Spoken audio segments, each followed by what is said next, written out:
कि देखिए national commission for schedule caste एक बहुत ही महत्वपूर्ण संस्था है और ये संस्था इसलिए महत्वपूर्ण है कि इसके अंदर व्यक्ति डायरेक्ट अपनी बात माननीय चेयरपर्सन, वाइस चेयरपर्सन, मेंबर के सामने रख सकते हैं।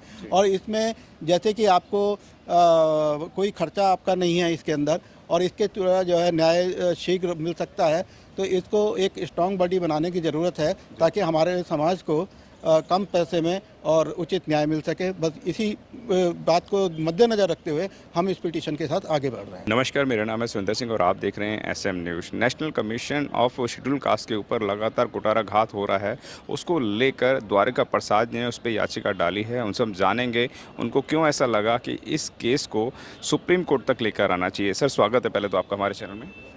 धन्यवाद जी। मेरा ऐसा मानना है जी। कि जिस उद्देश्य के कारण ये जो नेशनल कमीशन फॉर जो शेड्यूल कास्ट जी। संविधान के द्वारा आर्टिकल 338 के माध्यम से जी। जो लाया गया था जी। उसका बिल्कुल भी जो है दूर दूर तक पालन नहीं हो रहा है। मैंने इस केस को अध्ययन किया तो पाया कि जो उसमें अपॉइंटमेंट किए जाते हैं अध्यक्ष, उपाध्यक्ष और मेंबर, वो जो है राइटमेंट फॉर दी जो है राइट जो है कॉज के लिए नहीं होते हैं। उनकी जो क्वालिफिकेशन मिसमैच होती है, जिसके कारण वो जो है ठीक तरह से अपनी जो रिकमेंडेशन जो है अकॉर्डिंग टू लॉ जो है नहीं बना पाते हैं। और मैंने पाया कि अनेक उनकी जो रिकमेंडेशंस हैं कई बार जो है जो न्यायालयों में जो चैलेंज हुई हैं और वो अपनी जो है जो रिकमेंडेशंस को वहाँ जो है ठीक तरह से जस्टिफाई नहीं कर पाते हैं और उसमें उनको जो हार जाते हैं। और कई केसेस में तो उनके ऊपर जो है स्ट्रक्चर भी पास किया है जो न्यायालय ने कि ऐसा नहीं होना चाहिए। अभी फ़िलहाल एक जो केरल जो है हाई कोर्ट का निर्णय मेरे जो है संज्ञान में आया, उसमें तो जो है किसी मेंबर के माध्यम से जो उनका अधिकार क्षेत्र भी नहीं था उसके संबंध में भी रिकमेंडेशन दे दिया। और बड़े जो है दुख के साथ मुझे ये कहना पड़ रहा है कि उसमें जो पिटिशनर था उसके ऊपर जो है न्यायालय ने जो 2000 रुपये की जो कॉस्ट भी लगा दी, जबकि उस बेचारे व्यक्ति का कोई भी जो है वो जो दोष नहीं था। तो इस कारण मुझे लगा कि इस मुद्दे को मुझे उठाना चाहिए। तो मैंने इसको जो 2009-2010 से मैंने सरकार को भी मैंने लिखा, राष्ट्रपति को भी लिखा, आरटीआई भी लगाया। तो मुझे आरटीआई के माध्यम से पता चला कि चूँकि आपने विलम्ब कर दिया है और ये आयोग के जो पदाधिकारी हैं पहले से ही एडवांस स्टेज पे अपॉइंटमेंट होने वाले हैं, इसलिए अभी हम कुछ नहीं कर सकते। इसका मतलब ये हुआ कि मैंने जो उठाया हुआ मुद्दा है अभी भी जो चल रहा था उसके ऊपर कोई निर्णय नहीं लिया गया था। तो मैंने फिर से जो उठाया, उन्होंने कोई जो है जवाब नहीं दिया, सुप्रीम कोर्ट लेकर आना। हाँ, इसलिए मुझे जो है ये सुप्रीम कोर्ट में आर्टिकल 14 और 21 के माध्यम से मैं लाया। और मेरी उसमें जो है मुख्यतः ये जो मांग है कि वहाँ हाई कोर्ट और सुप्रीम कोर्ट के रिटायर्ड जो है जज लगने चाहिए, ताकि जो है संविधान में प्रदत्त जो सिविल कोर्ट की पावर है आर्टिकल 338 दी गई है उसको ठीक तरह से एक्सरसाइज किया जा सके और अनुसूचित जाति के व्यक्तियों को न्याय मिल सके। जी। इस केस का जो टोटल काम कर रहे हैं हमारे साथ एडवोकेट हैं, डॉक्टर हैं, सिद्धार्थ अशोक हैं। सर, स्वागत है सर आपका हमारे चैनल में। बहुत बहुत धन्यवाद। जी। डॉक्टर साहब, इसमें क्या क्या आप लोगों ने पिटीशन लगाई है और क्या लगता है कि इस केस की करवट किस तरफ जाने वाली है, वह बताएं। देखिए, केस अभी माननीय सर्वोच्च न्यायालय में विचाराधीन है, सब जुडिस है। तो अभी हम इसका क्या आउटकम आएगा उसके ऊपर हम लोगों का जो भी माननीय सर्वोच्च न्यायालय का ऑनरेबल सुप्रीम कोर्ट का जो भी ऑर्डर होगा वो हम लोगों को मान्य होगा। लेकिन हम अपने आपके चैनल से अपने लोगों को ये बताना चाहते हैं कि इसमें हमने किस मुद्दे को उठाया है, इसमें क्या मसला है। मसला यह है कि national commission for schedule caste chairperson, vice chairperson and member condition of service and tenure rule 2004, जिसको हम शॉर्ट में कह सकते हैं NCSC रूल 2004, उसमें एक रूल 3 है। उस रूल 3 के अंदर ये प्रोविज़न है कि जिसमें एबिलिटी हो, इंटीग्रिटी हो और स्टैंडिंग हो और जो सोशियो पॉलिटिकल लीडर हो और जिसके ऊपर समाज का कॉन्फिडेंस हो, ऐसे व्यक्ति को चेयरपर्सन बना जा सकता है। तो हमारा इसके अंदर माननीय सर्वोच्च न्यायालय से ये हमारा कहना है कि देखिए, आपने ये कहा कि एबिलिटी है, आपने ये कहा कि इंटीग्रिटी है, आपने ये कहा स्टैंडिंग है, बट इसको आप मेजर कैसे कर रहे हैं? हम इन चीज़ों का विरोध नहीं कर रहे हैं, हम ये जानना चाहते हैं किसी की एबिलिटी को, इंटीग्रिटी को, स्टैंडिंग को मेजरमेंट करने का आपका क्या जरिया है, क्या तरीका है। तो हमारा कहना यह है कि देखिए आर्टिकल 14 में एक चीज़ है कि इंटेलिजेंट डिफरेंशिया क्या है? जब आप किसी काम को करते हैं तो उसके लिए जो उचित मैन पावर है उसको आप सेग्रीगेट कर सकते हैं। दूसरा चीज़ है कि आपका नेक्सस विद द ऑब्जेक्टिव, तो meaningful rightful nexus with the objective. तो वो जो ऑब्जेक्टिव है, जो हम लोग कमीशन बना रहे हैं, वो अपने जो अनुसूचित जाति शेड्यूल कास्ट के लोग हैं उनको न्याय देने के लिए बना रहे हैं। तो उसके साथ में जो व्यक्ति को आप अपॉइंट कर रहे हैं उसका कोई लीगल बैकग्राउंड नहीं है उनका, क्योंकि आप यदि आर्टिकल 338 का रूल 5 देखेंगे, उसका क्लॉज 5 देखेंगे और क्लॉज 8 देखेंगे, तो उसके अंदर सीधा बहुत सारे प्रोविजंस हैं इंक्वायरी के, इन्वेस्टिगेशन के और मॉनिटरिंग के, और उसके लिए फिर summoning of the witnesses, evidence collect करना, वो सारे प्रोविजंस उसके अंदर दिए गए हैं।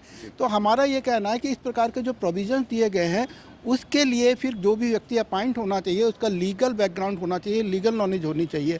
बट आज की तारीख में national commission for schedule caste में जिन व्यक्ति को अपॉइंटमेंट हो रहा है उनका अपॉइंटमेंट उस बैकग्राउंड को लोगों से नहीं हो रहा है। तो इसके लिए हम यूज़ करना चाहते हैं रूल 8 को।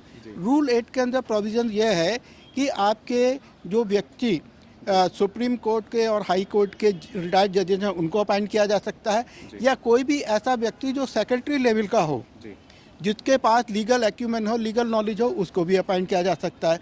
तो हमारा सर्वोच्च न्यायालय से, ऑनरेबल सुप्रीम कोर्ट से ये मांग है कि आप रूल 3 को आर्टिकल 14 और 21 का वायलेशन मान के इसको स्टक डाउन कर दीजिए और रूल 8 के अंदर जो प्रोविजन है उसको यूज कीजिए।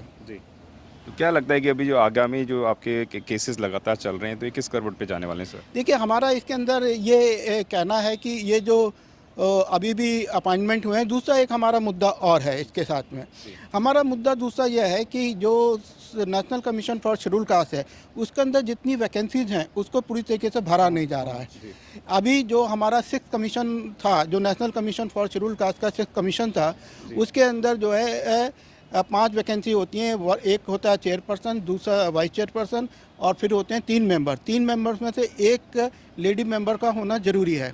तो 6th कमीशन के अंदर चेयरपर्सन थे, वाइस चेयरपर्सन थे, 2 मेंबर थे, जिसमें एक लेडी मेंबर भी थी, बट एक मेंबर की पोस्ट खाली थी।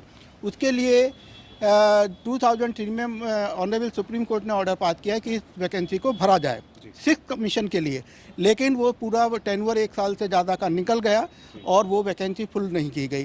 तो अभी जो है 7th कमीशन आया है, जो कि 9 मार्च 2024 को ऑनरेबल प्रेसिडेंट ऑफ इंडिया ने बाय नोटिफिकेशन जो है वैकेंसी फुल की हैं, लेकिन उसमें भी एक चेयरपर्सन की वैकेंसी फुल की है और 2 मेंबर की, एक वाइस चेयरपर्सन की और एक मेंबर की वैकेंसी खाली है, और वो जो मेंबर की वैकेंसी खाली है वो फीमेल लेडी मेंबर की वैकेंसी खाली है।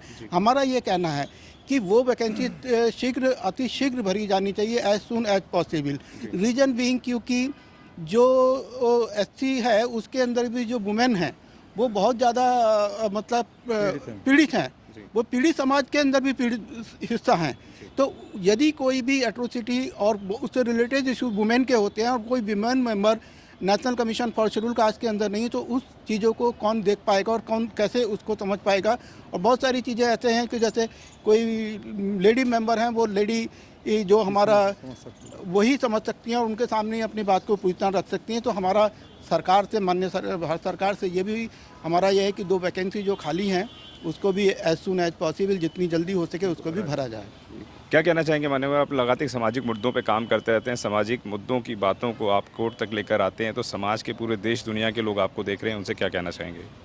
मैंने RTI में ये जो पता करने की कोशिश की कि पिछले 10 ईयर्स में जो संविधान में आर्टिकल 338 में सिविल कोर्ट की पावर दी गई है, जो national commission for schedule caste को कितनी बार एक्सरसाइज हुई है। मुझे यहाँ बताने हुए बड़ा ही जो है आश्चर्य होता है, नॉट ए सिंगल केस में अभी तक उसको एक्सरसाइज नहीं किया है पिछले 10 ईयर्स में। पहले केवल जो है डॉक्टर जो है वो थे, जो PL पुनिया थे, उनसे पहले थे, उन्होंने जो है 2-1 केस में किया था उसको यूज, बाकी नहीं। उसका कारण ये था कि जो लीगल जो है नॉलेज, जो बैकग्राउंड होती है वो इनके पास में नहीं, इसलिए इनको जो है साइको फियर है कि यदि हम जो है लीगल बैकग्राउंड के नहीं हैं, कुछ उल्टा पुल्टा हो गया तो हमारी जो जिम्मेदारी फिक्स हो जाएगी, ये कारण है। इसलिए हम ये जो है सभी को आश्वस्त करना चाहते हैं कि हमारी जो हमने ये शुरू किया है कार्य, ये केवल और केवल जो है सिस्टम ठीक करने के लिए है, हमारा किसी से व्यक्तिगत कोई भी दुर्भाव नहीं है। जी, आपने इतनी जानकारी हमारे चैनल के साथ साझा करी, उसके लिए बहुत बहुत धन्यवाद करूंगा आपका। जी, मैं लास्ट में यही कहना चाहता हूं कि देखिए, national commission for schedule caste एक बहुत ही महत्वपूर्ण संस्था है और ये संस्था इतनी महत्वपूर्ण है कि इसके अंदर व्यक्ति डायरेक्ट अपनी बात माननीय चेयरपर्सन, वाइस चेयरपर्सन, मेंबर के सामने रख सकते हैं। और इसमें जैसे कि आपको कोई खर्चा आपका नहीं है इसके अंदर, और इसके जो है न्याय शीघ्र मिल सकता है, तो इसको एक स्ट्रॉन्ग बॉडी बनाने की ज़रूरत है ताकि हमारे समाज को कम पैसे में और उचित न्याय मिल सके। बस इसी बात को मद्देनज़र रखते हुए हम इस पिटीशन के साथ आगे बढ़ रहे हैं। जी, आप थे हमारे साथ एडवोकेट अशोक जी, जिन्होंने हमें बताया है कि ये जो बहुजन समाज की जितनी भी लड़ाइयाँ होती हैं, अधिकांश वो लड़ने का काम करते हैं। सुप्रीम कोर्ट के अंदर बड़ी दबंगता से अपनी बात को रखना का बात करते हैं।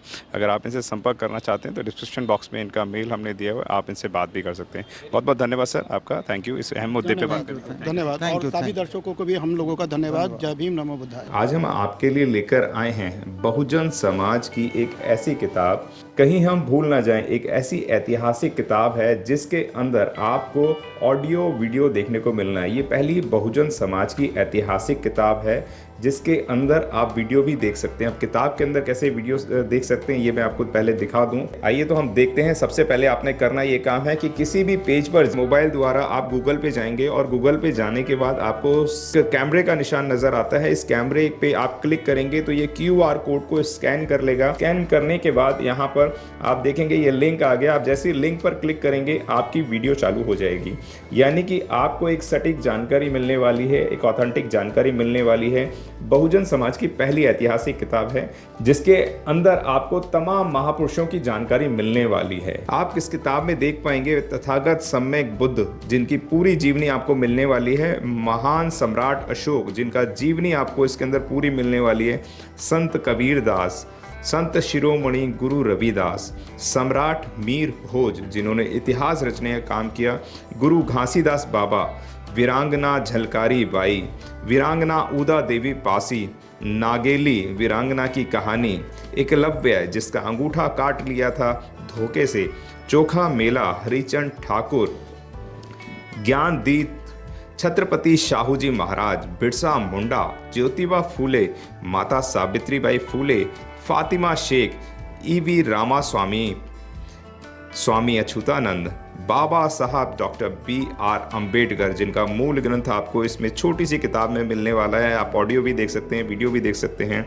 माता रमाबाई, मोतिया रावण कंगाली, सरदार उधम सिंह, ललई सिंह यादव, दशरथ मांझी, शिव दयाल सिंह चौरसिया, कपूरी ठाकुर, भवरी देवी, मान्यवर काशीराम साहब, जिन्होंने इतिहास को दोबारा दोहराने का काम किया था, वीरांगना फूलन देवी, बहन कुमारी मायावती, संकल्प भूमि और पूना पैक्ट। बहुजन समाज का एक मूल ग्रंथ यह आपके पास आ गया है और आप इसको बिल्कुल भी देरी ना करें। तो साथियों, अगर आप ये किताब मंगाना चाहते हैं तो डिस्क्रिप्शन बॉक्स में जो आप नंबर देख रहे हैं, इस नंबर पर आप हमें अपना ऑर्डर बुक करा सकते हैं। कितनी किताब आपको चाहिए